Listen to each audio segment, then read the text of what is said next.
welcome to the weekend edition of I-24 News Sports, bringing you some of the best stories from the past 7 days in the world of sports. It was a week in which many stars shined, some doing it more than others. Whether it was winning the Spanish Clásico or providing the winner in the Belgian Cup, taking home the trophy in the prestigious Indian Wells tournament, or nailing a triple-double on demand, these top athletes were all over the place. Michael Friedman takes a look at the stars of the week.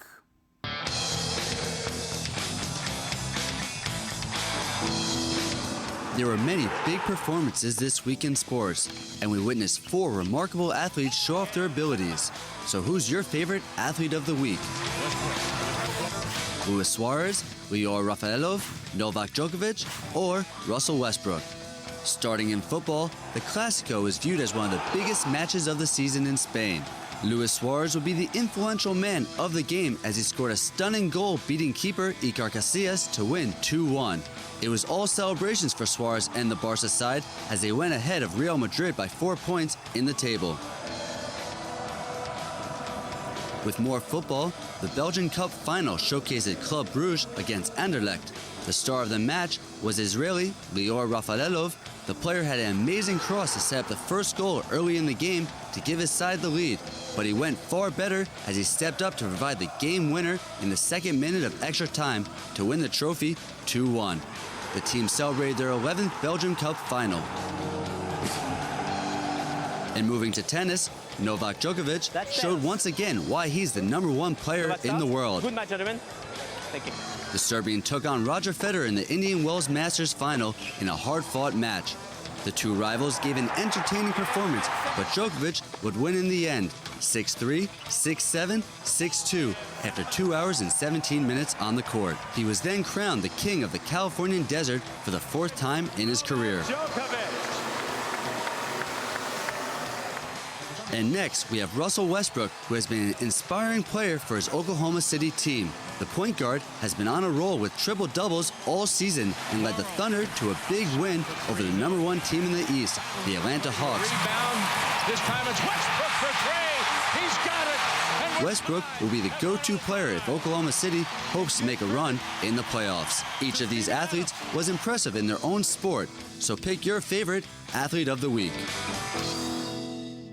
And Michael is here with me in the studio. Hi, Michael. Hi. Let's take a look at the football stars. Talking about Luis Suarez, what he's been doing is amazing. Some people say he's a dirty player. I may agree with that, but you can't take away that winning instinct he has. Anytime they need a big goal, he's there, whether it's a Clásico or Manchester. He's the one who came up. Absolutely. Luis Suarez has been sensational.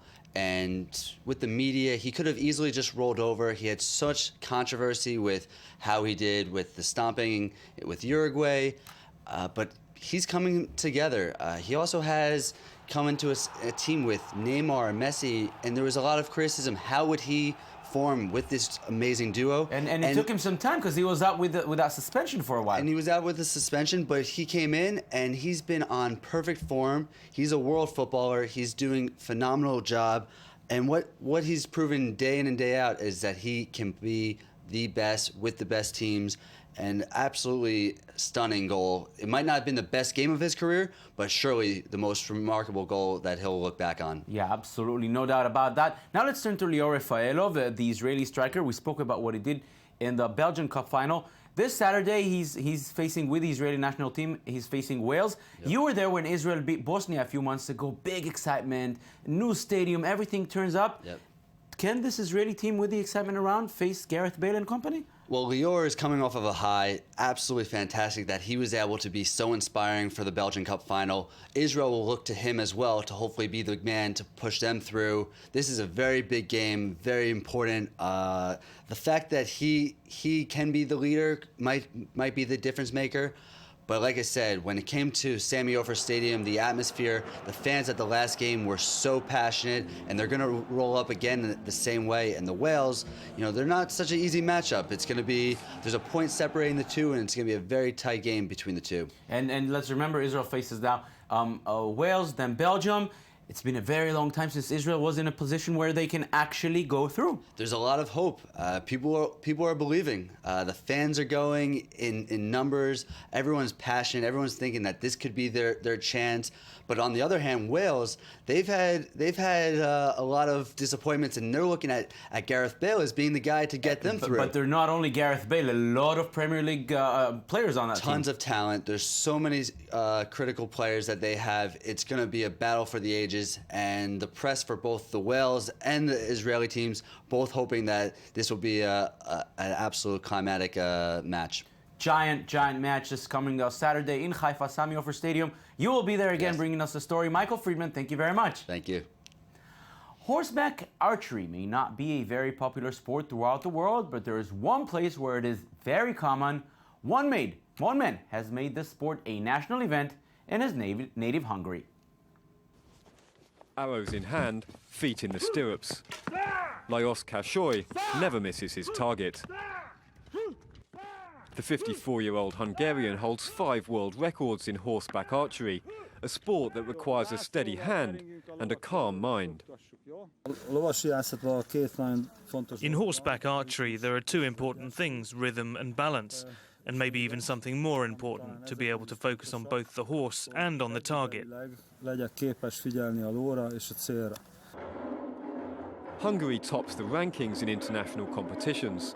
This is mainly down to Lajos, who turned horseback archery into a recognised sport, and his school, where the ethos harks back to Hungary's nomadic warrior forebears.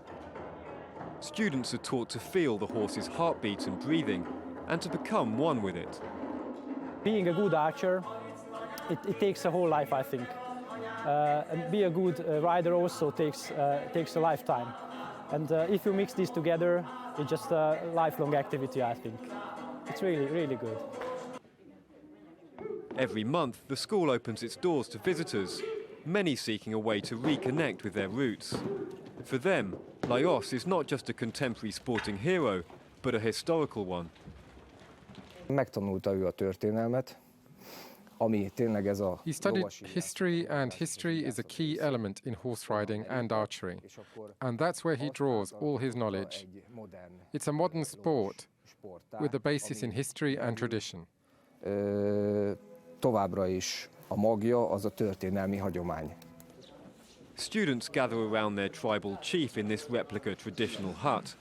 Lajos considers the school, in a valley 100 miles southwest of Budapest, as the heart of modern archery.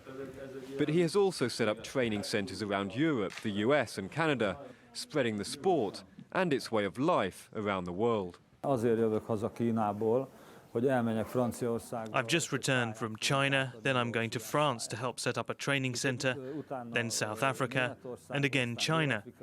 Today we're building centres all over the world. Ezek a világ minden részén épülnek. To complete his world tour, Lajos will travel to Los Angeles. He's training Hollywood actor Matt Damon for a role as a horseback archer in an upcoming action movie. Now to the NBA, and what has been rumored for a while has become official this week. Steve Nash retired from the game of basketball. Very few people thought back in 1996 that the Canadian point guard will have a successful NBA career. 19 years later, and after he has become one of the best point guards in history, the injuries took their toll and made him realize it's time to say goodbye. Michael Friedman with a story. Another legend in basketball has said goodbye to the game. Thanks. Appreciate it, you guys. Thanks for coming. Steve Nash is considered one of the best point guards to ever play professional basketball and announced this week he will be retiring. The Canadian has had a long and prosperous 19-year career playing along top players such as Dirk Nowitzki, Grant Hill, Shaquille O'Neal, and Kobe Bryant. While it was a hard decision to make for Nash, he went out on social media and tweeted, "I'm retiring from basketball. Thanks for all the love through the years." Nash was a first-round pick in 1996 for the Phoenix Suns and then traded to the Dallas Mavericks but returned back to the Suns. The superstar was picked up by the LA Lakers in 2012, but due to a series of injuries, the future Hall of Famer decided to leave the game at the age of 41. The point guard was a two-time NBA MVP, averaging 14.3 points and 8.5 assists per game. He was also the most accurate free throw shooter in NBA history, making 90.4% of his attempts. But despite all the years in the league, Steve Nash is one of 6 players in NBA history to win an NBA MVP and never win an NBA title. Nash was named MVP twice, Karl Malone twice, while Kevin Durant, Derrick Rose, Charles Barkley, and Allen Iverson all with 1 MVP. A lot of disappointment not to win a championship in my career. Again, you know, my time playing this game has been incredible. I played on some great teams, had a lot of success, and just wasn't able to get over the hump a few times. Nash was also part of the NBA's all-time elite in assists. He finished his career behind Utah Jazz legend John Stockton, who had 15,806 assists, and NBA champion Jason Kidd with 12,091. He came in third with 10,335. The basketball hero has also said how difficult it was to make this decision. It was hard. You know, in the end, it declared itself. You know, I realized that I just couldn't do it anymore. I couldn't sustain the rigors of the game with my back. So it presented itself for me, but it probably could have been something I could have accepted earlier. But I had to go through and open every door and try to find a way through, and ultimately it didn't happen. Steve Nash has touched so many people throughout his career and will truly be missed around the league. And here to speak about Steve Nash and other NBA matters is our NBA analyst, Danny Swibel. Hi, Danny. How you doing today?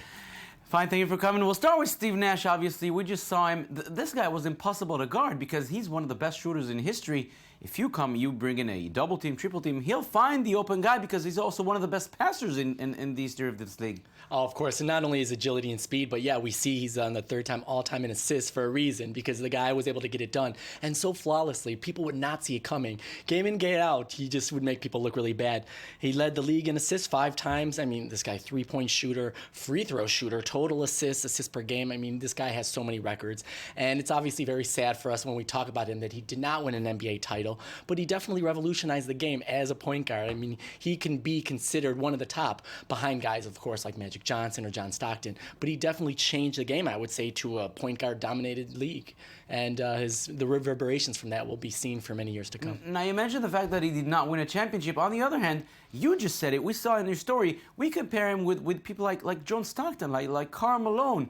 These are Charles Barkley, big names in the league. He's one of them. Absolutely. He just had a certain IQ for the game. You could tell that he always knew where everybody was on the court at all times. So not only would he do just amazing things game in, game out, you know, scoring and that kind of thing, being a leader and just knowing, having that awareness of the whole entire floor, something unparalleled. His eyes were truly in the back of his head at times. That's someone we're surely going to miss. I miss him already. Yep. Now, let's take a look a bit about the teams gearing up to the playoffs.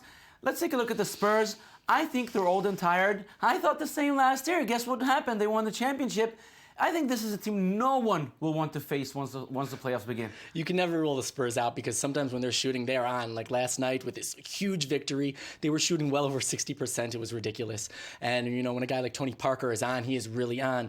But title contenders, it's tough because this year they've definitely shown inconsistency. Usually they came out of the gate really hot. This year was a very slow start to this season, and only now they're just starting to pick it up. But again, age and health are always a factor with this team. It was also true last year. Yeah, exactly. Age and health were also there last year and 2 years ago. We eventually think it's going to catch up with them. I mean, they can't play into their 40s. Even a guy like Steve Nash has to retire. So age and health will still be an issue.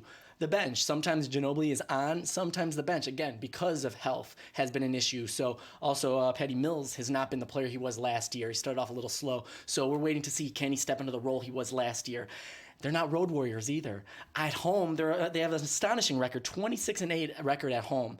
On the road, they're barely 500. So that's not exactly a good recipe against a very, very strong West. And they will not have home court advantage even in the Western Conference. So that's going to be a problem. Absolutely not. They're definitely going down in the ranks. They're definitely going to make the playoffs, but yeah, they're not going to be top tiered. It's going to be a problem for them on the road in the playoffs. Now you mentioned their game against the Thunder. If we needed any reminder how good they are, they beat them almost by 40 points.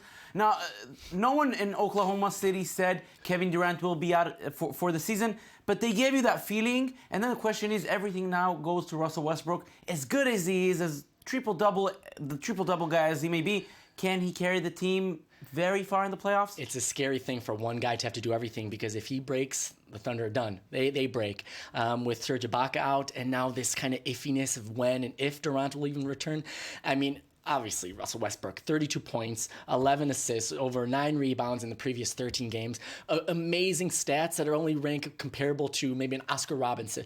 So with that in mind, yes, if he could continue to do this, but I mean, people are human. They have a human body that can, with all those minutes, break down eventually. So they think they do have a chance, the Thunder, to make it to the playoffs. But once they get there without all these people back, it's going to be tough game in, game out for him to do it, especially against a very, very strong West. Yeah, let's remember they'll have to go past through teams like the Warriors, the Clippers, a lot to look for. Scary West. Yeah, NBA playoffs coming up soon. Danny Swibel, thank you very much. Thanks for having me. And that's it for this weekend edition. Don't forget, you can watch this and every other show on our website at i24news.tv, also on Facebook and on Twitter. Thank you for watching and enjoy the rest of your weekend. Bye-bye.